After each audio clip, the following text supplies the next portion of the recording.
Hello and good morning to all students. 9th class के अंदर maths के अंदर हमारे चैप्टर 1 से लेकर और 7 चैप्टर तक हुए ट्राइंगल तक। उसके बाद में हमने 8 वाला चैप्टर क्वाड्रेटिक का स्टार्ट किया था, जो कि हमने बीच में छोड़ा क्योंकि आपके एग्जाम आ रहे हैं हाफ ईयरली की एंड फोर्थ कसौटी के एग्जाम। उसके अंदर जो चैप्टर्स आ रहे थे हमने पहले वो कवर किए। सो 15 वाला चैप्टर हमने किया था प्रोबेबिलिटी का। सो chapter number 1 to 7 and probability का चैप्टर नंबर 15, ये आप इतना आपके हाफ ईयरली एग्जाम जो भी आएंगे उसमें आपका ये सिलेबस रहेगा, ठीक है। सो अभी हम कोशिश ये करते हैं कि अभी 1-2 लेक्चर के अंदर आपको जो भी रिवीजन हो पाता है वो रिवीजन प्रोवाइड करते हैं, ताकि अगर आपकी कोई डाउट है तो वो भी क्लियर हो जाए और थोड़ा आपको चैप्टर फिर से याद आ जाए, क्योंकि बहुत टाइम पहले पढ़ा हुआ है। गारंटी की बात है किसी ने वापस रिवाइज तो किया नहीं होगा, ठीक है। सो हम उसको रिवीजन थोड़ा देख लेते हैं। मेन जो 2 चैप्टर बड़े बड़े हैं वो है polynomial and linear equation in 2 variable. इनकी चर्चा थोड़ी कर लेते हैं, चलो बेटा, ठीक है। चलिए सबसे पहला गौर फरमाएं आप पॉलीनोमियल के ऊपर बेटा।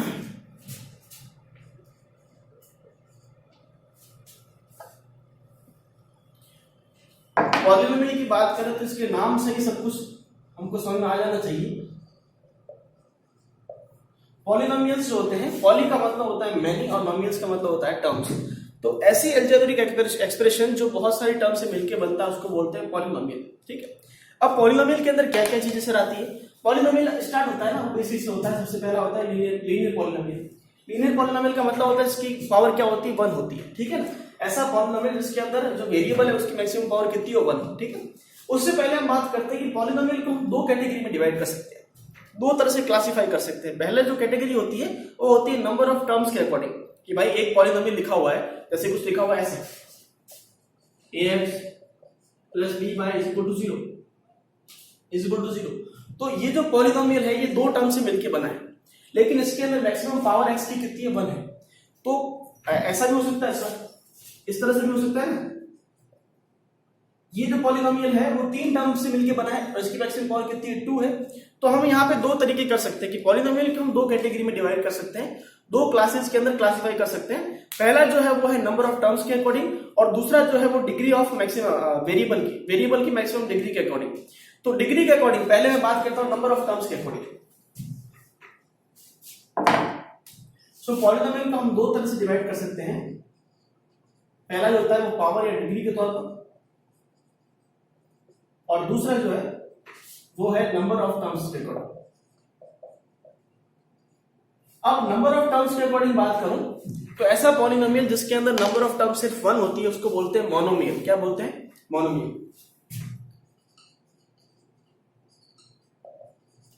मोनोमियल का मतलब होता है सपोज लिखा है ax, इसको बोलते हैं मोनोमियल।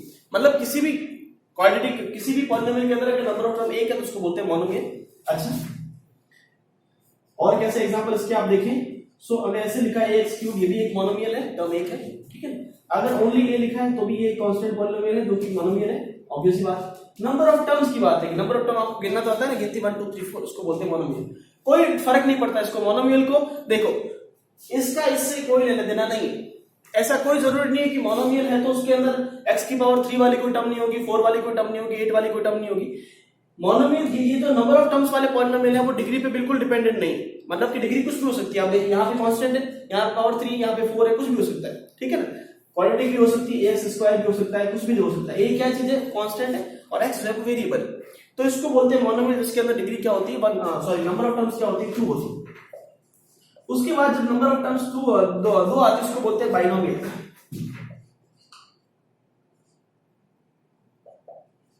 बाइनोमियल बहुत एक अच्छा चैप्टर जो आपका 11th में जाके चैप्टर भी आएगा। बाइनोमियल का मतलब होता है कि ऐसी कोई भी अलजेब्रिक एक्सप्रेशन जिसके अंदर नंबर ऑफ टर्म्स 2 होती है। फॉर एग्जांपल ऐसे लिखा है ax + b, ax² + bx, a + b x, किसी भी तरह की टर्म इसके अंदर नंबर ऑफ टर्म गिनती की कितनी होनी चाहिए? 2 होनी चाहिए, जिसको क्या कहते हैं? एलजेब्रिक। फॉर एग्जांपल 2x + 3, इसके अंदर एग्जांपल लिखूं तो 4x², इस तरह से कोई भी एग्जांपल, ठीक है ना। इनको कहते हैं मोनोमियल बाइनोमियल। बाइनोमियल मतलब कि 2 टर्म, बाइ का मतलब होता है 2, मोनो का मतलब होता है 1, नंबर ऑफ टर्म्स। उसके बाद आता है 3 टर्म वाला, इसको बोलते हैं ट्राइनोमियल, जिसके अंदर 3 टर्म होते हैं। 3 टर्म वाले कैसे? जैसे लिखा है ax² + bx + c, भी 3 टर्म वाला है, ठीक है। ऐसे लिखा है कि ax³ + bx + c, ये भी 3 टर्म वाला है। किसी भी तरह की अलजेब्रिक एक्सप्रेशन जिसके अंदर नंबर ऑफ टर्म 3 होते हैं उसको कहते हैं ट्राइनोमियल, मोनोमियल, ट्राइनोमियल। ये आपके मेनली 3 काम में आते हैं, इसी की हम बात करते हैं। सो मोनोमियल, ट्राइनोमियल और बाइनोमियल ये जो चीजें हैं, ये जो क्लासिफिकेशन नंबर ऑफ टर्म के अकॉर्डिंग वो पावर पे डिपेंड नहीं करता, ठीक है। अब बात करते हैं पावर की। भाई अगर कोई भी अलजेब्रिक एक्सप्रेशन मोनोमियल हो या बाइनोमियल हो, जो भी हो, लेकिन उसके अंदर जो वेरिएबल की मैक्सिमम पावर है उसके अकॉर्डिंग उसको कैसे क्लासिफाई करते हैं, तो उसके अकॉर्डिंग सबसे पहला होता है लीनियर पॉलिनोमियल। लीनियर वर्ड से क्लियर, लीनियर का मतलब होता है कि सीधा, मतलब एक। मतलब कि अगर आपको कोई भी पॉलिनोमियल ऐसे लिखा है जिसके अंदर वेरिएबल की मैक्सिमम पावर कितनी है, 1 है। अब एक्स के अंदर वेरिएबल की मैक्सिमम पावर कितनी, 1, उसको बोलते हैं linear polynomial. ax plus b, इसके अंदर इसको भी क्या बोलते हैं, linear polynomial. ax plus b plus c, इसको भी क्या बोलते हैं, लीनियर पॉलिनोमियल। x की मैक्सिमम पावर कितनी है, 1। कोई फर्क नहीं पड़ता नंबर ऑफ टर्म्स कितनी है, 1 है, 2 है, 3, कोई फर्क नहीं पड़ता। लेकिन उसके अंदर जो वेरिएबल टर्म है, वेरिएबल मतलब जो वेरी कर रहा है, उसकी मैक्सिमम पावर कितनी होनी चाहिए, 1। डिग्री क्या होनी चाहिए, 1। उसी को डिग्री कहते हैं, उसी को इसको एक्सपोनेंट आप कह सकते हैं, कुछ भी कह सकते हैं। तो इसको बोलते हैं लीनियर पॉलिनोमियल, जिसके अंदर डिग्री क्या होती है, 1 होती है। इसको लिख लीजिए आप। उसके बाद में सेकंड जो होता है वो होता है क्वाड्रेटिक। क्वाड्रेटिक पॉलिनोमियल का मतलब होता है कि ऐसा पॉलिनोमियल जिसके अंदर वेरिएबल की मैक्सिमम पावर कितनी होती है, 2 होती है। तो बोले तो 2 का मतलब होता है, जैसे लिखा है ax स्क्वायर प्लस bx, ये क्वाड्रेटिक पॉलिनोमियल है। इसके अंदर x की मैक्सिमम पावर कितनी, 2 है। नंबर ऑफ टर्म वही 2 है। अच्छा, इसके अंदर मैं c ऐड कर लूं तो भी ये क्या कहलाएगा, क्वाड्रेटिक इक्वेशन ही कहलाएगा, ठीक है। जैसे 2x square plus 4x plus 3, ये जो है वही क्वाड्रेटिक इक्वेशन है जिसके अंदर मैक्सिमम पावर x की कितनी है, 3, ठीक है। कोई दिक्कत नहीं, नोट करिए इसको। उसके बाद में x की पावर जो 3 होती है उसको बोलते हैं क्यूबिक पॉलिनोमियल। मतलब x की मैक्सिमम पावर कितनी, 3, ax स्क्वायर, और इसकी इन जनरल फॉर्म इस तरह से लिखते हैं ax square plus bx square plus cx plus d। अब ये मैंने सारी चीजें बेटा यहां पे लिखी है ना, आप ध्यान से गौर फरमाएं कि मैंने किसी भी जगह पे equal to, less than equal to, less than, greater than, कोई भी तरह का साइन काम में नहीं लिया। मैंने सिर्फ लिखा है एलजेब्रिक। ये सारा आप देख रहे हो ना, क्या मैंने इनके सामने इज इक्वल टू में 0 वगैरह कुछ लिखा है, नहीं लिखा। तो ये सारी जो मैंने चीजें लिखी इनको बोलते हैं एलजेब्रिक एक्सप्रेशन। जब किसी भी मैथमेटिकल एक्सप्रेशन के अंदर आपको उसकी वैल्यू नहीं पता है कि वो कितना है, उसके इक्वल टू में क्या है। भाई दो चीजों के इक्वल में कुछ होगा तभी तो आप वैल्यू निकाल पाएंगे ना, बराबर का साइन होना चाहिए या इक्वलिटी का साइन होना चाहिए, तभी तो आप निकाल पाओगे उसकी वैल्यू क्या है या उसमें रिलेशन क्या है। लेकिन इन सारी चीजों को बोलते हैं एक्सप्रेशन। अब एक्सप्रेशन सर मतलब क्या है कि जैसे ये क्वाड्रेटिक एक्सप्रेशन है, क्वाड्रेटिक पॉलिनोमियल के साथ साथ क्वाड्रेटिक एक्सप्रेशन है। अब एक्सप्रेशन में क्या फर्क होता है, ये एक क्वाड्रेटिक एक्सप्रेशन है फॉर एग्जांपल। अब मैं बात करूं कि ये जो है ये एक एक्सप्रेशन है। उसके बाद बात करेंगे, इसी को मैंने ऐसे लिखा इज इक्वल टू 0, ये एक इक्वेशन है। और इसी को अगर मैंने ऐसे लिखा ax स्क्वायर प्लस bx की, और इसको बिल्कुल इज्जत के साथ में मैंने इसका नाम दे दिया px, तो इसको बोलते हैं quadratic polynomial. So this is quadratic equation, this is quadratic expression, और ये क्या है, क्वाड्रेटिक पॉलिनोमियल। तो पॉलिनोमियल का मतलब होता है कि जब भी कोई भी ऐसा एल्जेब्रिक एक्सप्रेशन जिसको आपने कोई नाम दिया है कि उसका कुछ नाम है px, qx, rx जो भी है, उसको कहते हैं पॉलिनोमियल। ये पॉलिनोमियल, ये क्वाड्रेटिक पॉलिनोमियल। अब वो पॉलिनोमियल का नाम क्या होगा वो उस पर डिपेंड करेगा उसकी डिग्री कितनी है या नंबर ऑफ टर्म्स कितनी है। बोलो सही बात है, ठीक है ना। तो ये तो है इक्वेशन। और जब भी किसी भी एल्जेब्रिक एक्सप्रेशन के अंदर इक्वल टू में 0 लिखा उसको कहते हैं इक्वेशन। इक्वेशन का बेनिफिट ये है कि हम इससे रूट निकाल सकते हैं, इससे हम उसकी x की वैल्यू निकाल सकते हैं डिफरेंट तरह की। अब बात ये है कि डिग्री 2, 3, 1 होने से सर क्या फायदा हुआ। फायदा ये हुआ कि यहाँ पे x की मैक्सिमम पावर कितनी बेटा 1 है। इट मींस कि ये x की सिर्फ एक ही वैल्यू के लिए सेटिस्फाइड करेगा। मतलब यहाँ पे आप x की एक वैल्यू ऐसी रखोगे ना जिसके लिए पूरी इक्वेशन 0 बन सकती है। एक वैल्यू सिर्फ होगी, बाकी वैल्यू नहीं होगी। जैसे क्वाड्रेटिक इक्वेशन है, जैसे ये लिखिए ना, अब इसके अंदर x की ऐसी 2 वैल्यू होगी, पावर जितनी होगी उतनी उसकी वैल्यू होगी, उसको बोलते हैं रूट ऑफ इक्वेशन, जिसे या सॉल्यूशन ऑफ इक्वेशन, जो कि अगर आप इक्वेशन के अंदर रखोगे तो आपको उसकी वैल्यू प्रॉपर्ली 0 मिलेगी, वो उस इक्वेशन को सेटिस्फाइड करेगा। इस तरह से क्यूबिक पॉलिनोमियल की बात करें, यहाँ पे x की 3 डिग्री है, इट मींस कि x की ऐसी 3 ही डिफरेंट वैल्यू है जिनके लिए इक्वेशन जो है वो इक्वल टू में आपको क्या देगी, 0 देगी, 0 इक्वल टू 0 पे देगी। क्लियर है, कोई दिक्कत नहीं। अच्छा, इन इक्वेशंस के ग्राफ की भी हम कभी बात करेंगे, कोई दिक्कत की बात नहीं। लीनियर इक्वेशन का ग्राफ सीधा होता है, क्वाड्रेटिक का ग्राफ इस तरह से होता है, क्यूबिक का ग्राफ आपको इस तरह सांप की तरह दिखेगा। वो चीजें धीरे धीरे आगे बात करेंगे, कंपटीशन की बातें, बोर्ड की बातें बिल्कुल भी नहीं। ठीक है, तो यहाँ की चीजें आपको समझ में आ गई, नोट कर लीजिए इसको। मैं देखता हूँ कुछ बाकी रहे तो नोट करना चाहे तो नोट करें, जो भी आप समझना चाहते हैं। कुछ बच्चों ने बोला इसलिए मैंने वापस रिवाइज करवाया आपको इसको।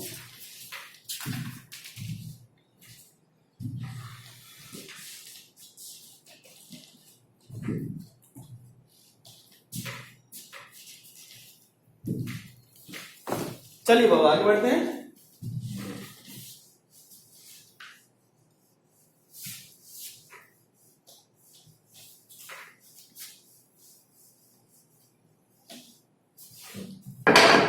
अब देखिए आपके एक्सरसाइज के कुछ क्वेश्चन उठा के मैं आपको क्लियर करता हूं चैप्टर क्या है। ठीक है, अब वैल्यू वगैरह कैसे निकालते हैं बाबा, देखिए इधर गौर करना बच्चों, इधर बेटा देखो।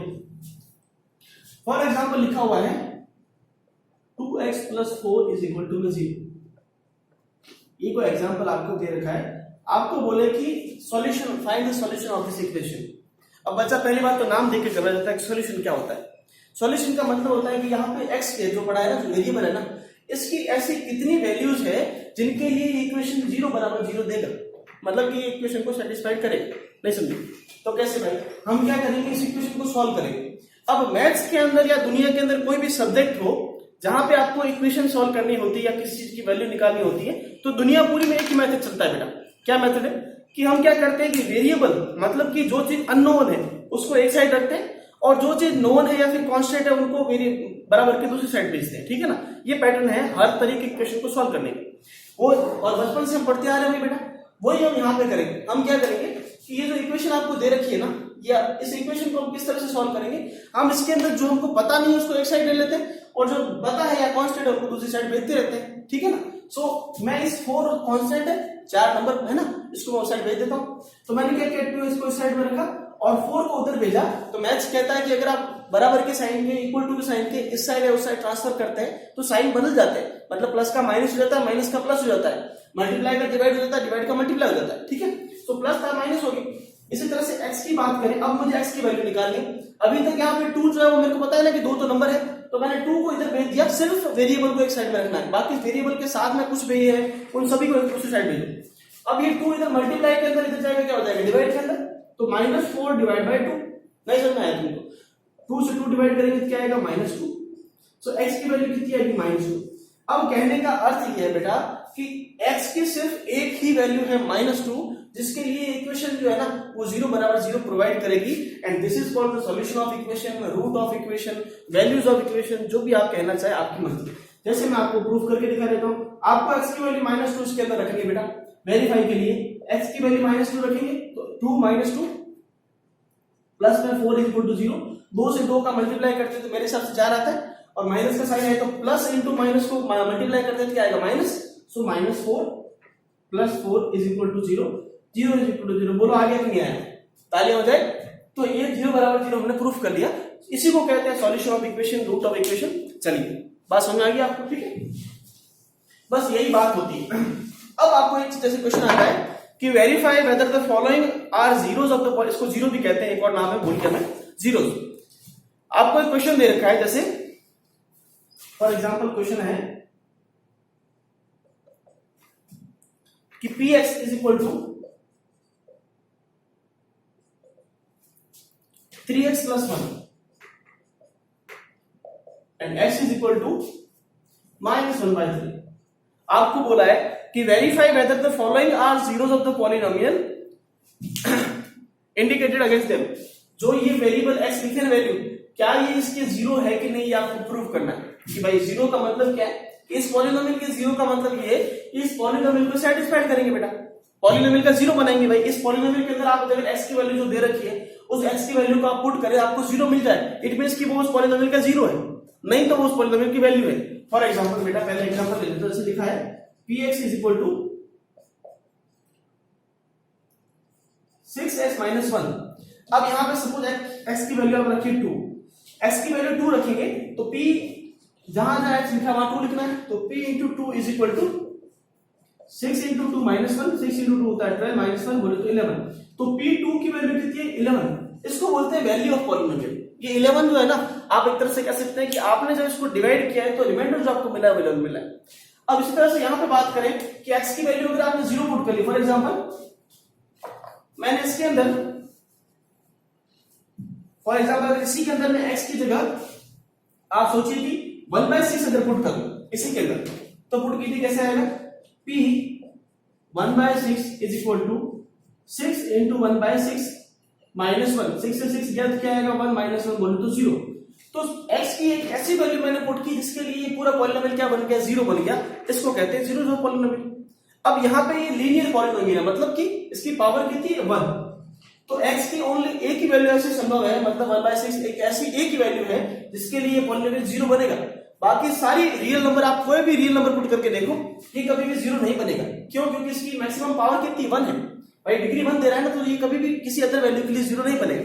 तो आपको ये पूछा गया है कि ये जो पॉलिनोमियल के सामने जो x दे रखा है इसकी वैल्यू ये इसका 0 है कि नहीं, आपको प्रूफ करना है। तो उसके लिए हम क्या करेंगे, सीधा इक्वेशन के अंदर रख के प्रूफ करेंगे। कैसे? हमने सॉल्यूशन निकाला और सॉल्यूशन में हमने सीधी वैल्यू पुट की, p 1/3 is equal to 3 into 1/3। अब माइनस है, ठीक है ना, सो 3 इंटू, ध्यान रखिए माइनस प्लस का, 3 इंटू माइनस 1/3 प्लस 1, सो 3 से 3 तो गया minus 1 plus 1 is equal to 0। तो px की वैल्यू 0 आ गई। It means minus 1/3 is a zero of the given polynomial. Clear?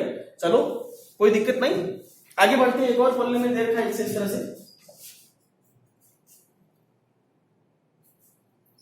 px is equal to 5x minus 5 बोले तो 22/7 3.14, it is a rational number, irrational number sorry.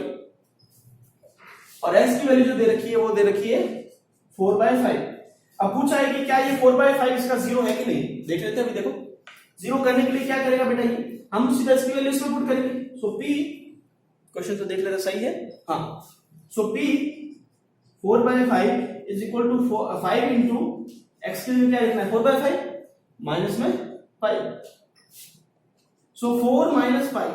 अच्छा 4 minus 5, y की value होती है 3.14। सो यहां कैसे लिखेंगे 4 माइनस 3.14।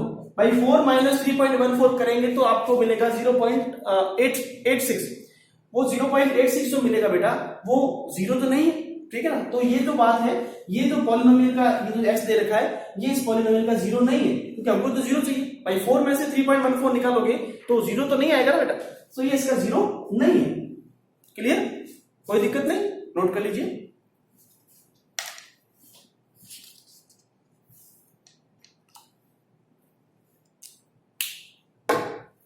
अच्छा, ये तो आपको वेरीफाई करने के लिए बोला कि आप बताएं कि ये इसका 0 है कि नहीं। अच्छा, अब अगर पॉलिनोमियल को 0 ही निकालना हो तो फॉर एग्जांपल यहां बात करते हैं, इन्हीं की चर्चा कर लेते हैं। नए क्वेश्चन क्यों उठाया तो, ठीक है, इन्हीं की बात करते हैं बेटा। या फिर नए क्वेश्चन ले लेते हैं कि आपको 0 निकालना है पॉलिनोमियल के। जैसे दे रखा है 3x - 2, find 0 of polynomial 3x - 2। अब किसी भी चीज का 0 निकालने के लिए आपको क्या करना पड़ेगा भाई, हमने सीखा था कि इस पॉलिनोमियल का 0 निकाला मतलब क्या करना है कि इस चीज को 0 बनाना है, क्या नहीं समझ में आया भाई। पॉलिनोमियल का 0 मतलब इसको 0 बनाना है। इसको 0 कैसे बनाएंगे, तो हम क्या करेंगे भाई 3x - 2 को 0 लिखेंगे, तभी तो 0 आएगा। -2 को उधर भेजेंगे तो क्या हो जाएगा प्लस का 2। अब 3 को उधर भेजूंगा तो मल्टीप्लाई से क्या हो जाएगा डिवाइड में, तो x की वैल्यू क्या आ जाएगी 2/3। इसको बोलते हैं 0 ऑफ पॉलिनोमियल। अब ये इस पॉलिनोमियल का 0 है, मतलब आप फिर से इसमें रख के देखना आपको 0 मिलेगा, ठीक है ना। तो किसी भी पॉलिनोमियल का आपको 0 निकालना है तो आपको क्या करना पड़ा है, उस पॉलिनोमियल को पहले तो इक्वेशन में कन्वर्ट करना है। समझ में आया कि ये पॉलिनोमियल था और इसको मैंने इस इक्वेशन में कन्वर्ट किया। इक्वेशन मतलब कि इक्वल टू 0, तो उस पॉलिनोमियल को आप 0 के इक्वल बनाओ और फिर आप उसकी वैल्यूज फाइंड करो जो आपको फाइंड करनी है। कोई बड़ी बात बेटा नहीं हुई, यहां पर नोट कर लीजिए इसको।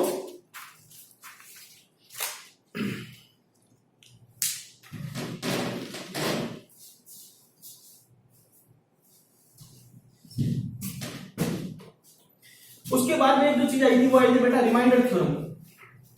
बोलो क्या, रिमाइंडर थ्योरम। रिमाइंडर थ्योरम के अंदर हमने बात की थी कि रिमाइंडर थ्योरम का मतलब क्या होता है। फॉर एग्जांपल मैं बोलूं बेटा सीधी सीधी बात कि किसी भी नंबर को आपने किसी दूसरे नंबर से डिवाइड किया तो ये नंबर एक रिमाइंडर देगा। इट मींस कि अगर जैसे कि मैंने 5/2 किया, क्या ये 5, क्या पहली बात तो 5 में मैं 2 का डिवाइड कर सकता हूं, कर सकता हूं। करेंगे तो क्या आएगा भाई 2 + 1, अरे भाई ऐसे ही तो आएगा भाई, 5/2 करूंगा क्या आएगा, मतलब ये रिमाइंडर है, 2 बार तो पूरा डिवीजन जाएगा और 1 क्या बचेगा रिमाइंडर। अरे बाप रे पागल हो गए तुम बेटा, 5 से 2 का डिवाइड करना बेटा, 2 टाइम्स जाएगा 4 आएगा 1 बचेगा, तो 1 रिमाइंडर आएगा 2, आप समझ में आ रहे हैं। तो ये इस तरह का पैटर्न आएगा कि नहीं आएगा।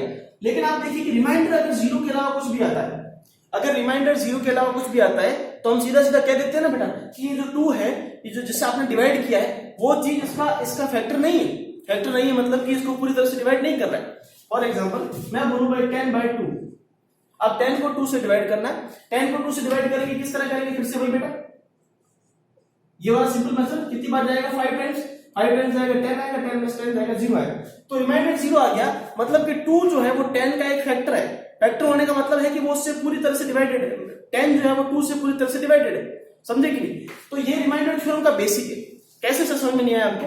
अब अगर इन्हीं वैल्यूज की जगह 10 और 2 की जगह हमको कोई पॉलिनोमियल दे रखा है, क्वाड्रेटिक पॉलिनोमियल, क्यूबिक पॉलिनोमियल या लीनियर पॉलिनोमियल, उसको किसी दूसरे पॉलिनोमियल से डिवाइड करना है।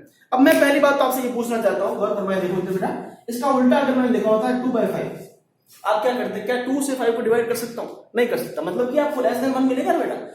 तो हम क्या करेंगे, तो पहली चीज तो हम ये डिफाइन कर लेते हैं कि जब भी हम पॉलिनोमियल को डिवाइड करते हैं तो ऊपर वाला पॉलिनोमियल जो होता है उसकी डिग्री हमेशा नीचे वाले से ज्यादा होनी चाहिए। फॉर एग्जांपल कि ऊपर वाला पॉलिनोमियल लिखा है 3x ax² + bx + c, और नीचे वाला पॉलिनोमियल जो है ना वो कैसा होना चाहिए, एक डिग्री कम या उससे कम होना चाहिए, ताकि हम उसको अच्छे से डिवाइड कर पाए, सही कि नहीं। अब इस पॉलिनोमियल को किस तरह डिवाइड करते हैं, क्वेश्चन उठा के देख ले, आपको डिवाइड करना हमेशा आ जाएगा। कैसे लिखते हैं, ये वाली बात सीधी सीधी यहां पे ऐसे। अब कैसे करेंगे भाई, हम क्या करते हैं कि फर्स्ट वाली टर्म ax को x इससे हम उससे डिवाइड करेंगे, कितनी बार जाएगा 1 टाइम्स, पीछे क्या बचेगा आप देखिए ax इस तरह से, यहां पे हम डिवाइड करेंगे क्या आएगा ax, आप यहां माइनस करेंगे तो आपको क्या, इस तरह से क्वेश्चन उठा लेते हैं, इससे आपको फिर कंफ्यूज हो तो क्या बता। अब रिमाइंडर थ्योरम का यही बेसिक है, ज्यादा क्वेश्चन आप नहीं टेंशन लें।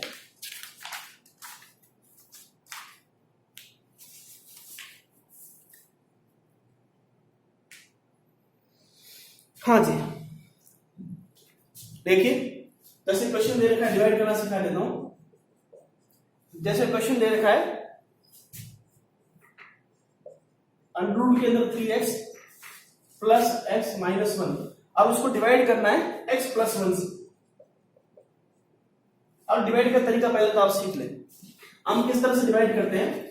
फर्स्ट वाली टर्म जो आपको डिवाइडर के अंदर देखिए उसको फर्स्ट वाली टर्म से डिवाइड करो, मन के अंदर रफ कॉपी के अंदर कि भाई 3x² को x, ये फर्स्ट वाली टर्म से, ओनली फर्स्ट वाली टर्म से डिवाइड करना है, भले कितना ही लंबा लिखा हो ना, लेकिन आपको सिर्फ फर्स्ट वाली टर्म से डिवाइड करना है। आपने फर्स्ट टर्म से डिवाइड किया तो आपको क्या मिलेगा 3x, तो आपको यहां पे डिवाइजर जो मिला वो क्या मिला 3x, सॉरी क्वोशिएंट जो आपको मिला वो क्या मिला 3x मिला।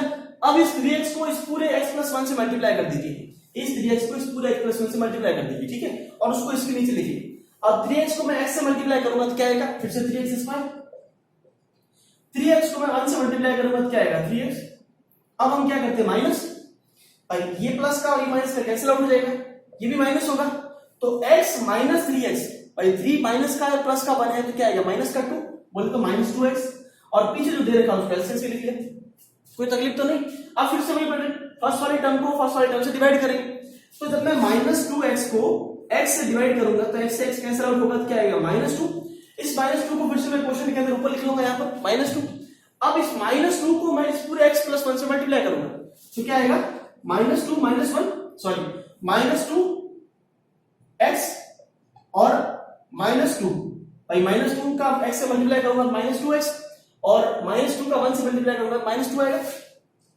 अब देखिए, अब इन दो इक्वेशन माइनस किए तो हम क्या करेंगे, ऐड कर लेंगे, ऐड करेंगे क्या होगा, ये दोनों कैंसिल आउट हो जाएगा और आंसर आपका क्या बचेगा, रिमाइंडर आपको क्या मिलेगा 3। बोलो सही लिखा है, गलत तो नहीं कर दिया हमने, प्लस का, सॉरी बात प्लस का 2 और माइनस का 1 तो 1 आएगा ना बेटा, ठीक है। इस तरह से हम किसी भी पॉलिनोमियल को डिवाइड करते हैं, जो आपका डिवाइजर का मेथड होता है ना बेटा वही चलते हैं सिंपल सा, लेकिन पॉलिनोमियल को डिवाइड करने का ये तरीका है, फर्स्ट वाले टर्म को फर्स्ट वाले टर्म से डिवाइड करो, जो भी क्वेश्चन है उसको ऊपर लिखो, फिर उससे इसको पूरे को मल्टीप्लाई करो और नीचे लिखो, फिर आगे बढ़ते जाओ, फिर से वही फर्स्ट वाले को फर्स्ट वाले से डिवाइड करो, जो क्वोशिएंट आया ऊपर लिखो, उस क्वोशिएंट को फिर से इधर वाले से मल्टीप्लाई करके नीचे लिखो, सेम पैटर्न, ठीक है। और अगर आप देखिए अब ये रिमाइंडर 1 आ रहा है, क्या आ रहा है 1, रिमाइंडर 0 तो नहीं आ रहा। तो मैंने आपको सिखाया कि अगर रिमाइंडर 1 नहीं है, इट मींस कि ये x प्लस 1 जो है वो इसका एक फैक्टर नहीं है। फैक्टर नहीं है मतलब कि x की वैल्यू आप मतलब कि जैसे x plus 1 is equal to 0, यहां से x की वैल्यू क्या है -1, मतलब x की वैल्यू -1 इस इक्वेशन को सेटिस्फाइड नहीं करेगी, पूरी सेटिस्फाइड नहीं करेगी। कैसे पुट करो, x की जगह -1 इसके अंदर पुट करो, तो देखो ध्यान से 3 into -1 का स्क्वायर प्लस -1 x की जगह -1 रखा हमने। अब 3 -1 का स्क्वायर करेंगे तो क्या रहेगा, 1 रहेगा, ठीक है, क्योंकि स्क्वायर जो होता है वो प्लस माइनस को प्लस कर देता है, और माइनस इंटू प्लस मल्टीप्लाई होंगे तो -1 होगा, -1 तो 3 - 2, ठीक है, तो आपको क्या मिलेगा, 1 मिलेगा। तो रिमाइंडर क्या आ रहा है, 1 आ रहा है। तो आपने मैथमेटिकल एक्सप्रेशन से भी प्रूफ कर लिया रिमाइंडर 1 आ रहा है, और डिवाइड करके प्रूफ कर लिया रिमाइंडर 1 आ रहा है। इट मींस कि x - 1 जो x प्लस 1 जो है वो इस इक्वेशन का एक फैक्टर नहीं है। क्लियर ना, कोई दिक्कत नहीं। इसी तरह से फैक्टर और रिमाइंडर थ्योरम निकालते हैं। अगर ये इसका फैक्टर होता तो आपको रिमाइंडर क्या मिलता, 0 मिलता। कोई दिक्कत नहीं, नोट कर लीजिए। चलिए, इसी तरह से आपका जो सेकंड वाला चैप्टर है लीनियर इक्वेशन इनटू वेरिएबल, उसका थोड़ा एक्सप्लेनेशन दे देता हूं कि वहां पे क्या है, आपको दो इक्वेशन मिलेगी, सॉरी एक इक्वेशन के अंदर दो वेरिएबल मिलेगी, x plus y equal to 0। तो आपको x और y की डिफरेंट वैल्यू के लिए ग्राफ ड्रॉ करना होता है। बहुत ही आसान चीज है, कुछ भी नहीं पूरे चैप्टर के अंदर। x की वैल्यू 0 पुट करो, y क्या आएगा 0, x की वैल्यू 1 पुट करो, y क्या आएगा -1, x की वैल्यू 2 पुट करो, y क्या आएगा -2। इस तरह से x और y की डिफरेंट वैल्यू निकलेगी, उसके लिए ग्राफ प्लॉट करना है, सिंपल सा, ठीक है ना। बस यही दो चैप्टर मेन आपको तकलीफ दे रहे हैं, जो ये है। बाकी लाइन एंड एंगल वाला चैप्टर और ट्रायंगल वाला चैप्टर बेटा बहुत इंपॉर्टेंट, वो तो चैप्टर हमने रिसेंटली पढ़ा है, और उस चैप्टर के अंदर दोनों चैप्टर रिलेटेड है। तो ध्यान से बेटा लाइन्स और एंगल वाला चैप्टर को पहले पढ़िएगा, उसके बाद ट्रायंगल वाला चैप्टर को पढ़ना। सिर्फ ट्रायंगल की कॉन्करेंसी प्रूफ करनी है, 4-5 तरह के थ्योरम्स वगैरह है, सब कुछ पढ़ना है आपको, थ्योरम न्यूमेरिकल सब कुछ, ठीक है ना। ऐसा कुछ भी नहीं है जो नहीं आएगा, सब कुछ आएगा एग्जाम के अंदर। अच्छे तरीके से प्रिपरेशन करें। All the best, God bless you.